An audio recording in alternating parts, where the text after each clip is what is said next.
In my last video, I talked about the basic info of Black Ops 6 multiplayer beta, which you can get by pre-ordering the game or redeeming a digital code. But I got a comment on the video stating that I really only just talked about the information that was in the trailer.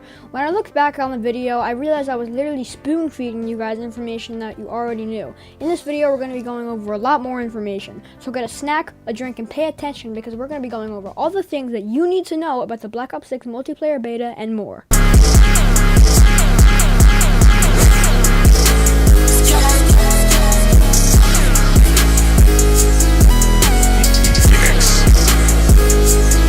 By the way, guys, before we start today's video, I do want to say that if you haven't watched the video before this, I highly recommend going and watching it. Even though I already stated what was going on in the trailers, I definitely recommend you go watch it before this one so you have the basic grasp of what's happening.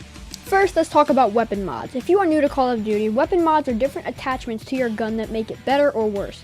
Each attachment has its own way of changing your gun. Last year in Modern Warfare 3, you had a very complicated weapon modding system.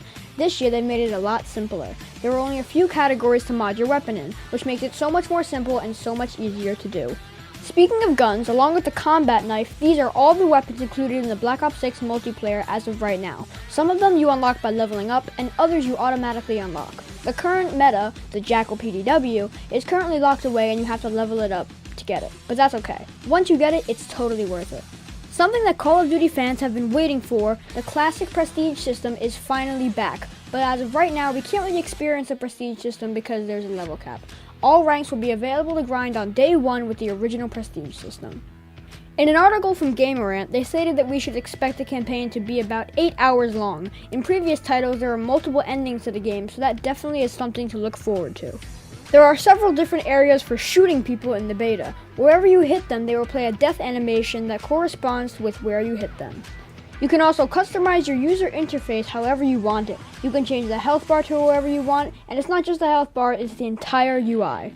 Let's talk about the Zombies mode. People are disappointed with the Liberty Falls map, but the good thing is that round-based systems are coming back to Zombies. In leaked streams, there might be 3 different modes in Zombies: Standard, Campaign, and Classic. The Standard version is the regular unguided mode, Campaign is guided, and we are unsure what Classic mode means. Don't get your hopes up though, because that does not mean that it will be in the game. It could just be another cut mode that doesn't make it to the final game. Streamers are already getting to round 50 in the game, or many people are stating that Zombies might be too easy, but only time will tell. I recommend not getting your hopes up to saying that this game is going to be the greatest Call of Duty of all time, because every time the community thinks this, they get disappointed with it. So just go into the game open-minded and accept it for what it is. The maps included in the beta are Scud, Babylon, Rewind, Skyline, and Derelict. Babylon has not been added yet, but that's okay. Gala, Pit, and Stakeout will also be a part of the beta soon. Now it's time for my opinion on the game. The game feels very smooth. The game does lag sometimes, and that bugs me, but this always happens in Call of Duty, so I'm not worried or surprised about it at all. I actually had a lot of fun grinding out my levels and getting to the level cap. I think that the beta rewards are kind of unique and definitely worth grinding for. Alright guys, thank you so much for watching this video. If this was more info and the type of intro that you were looking for, please do subscribe. It really does mean a lot to me and it would make my day. Thank you so much for watching. Have an amazing week. Bye.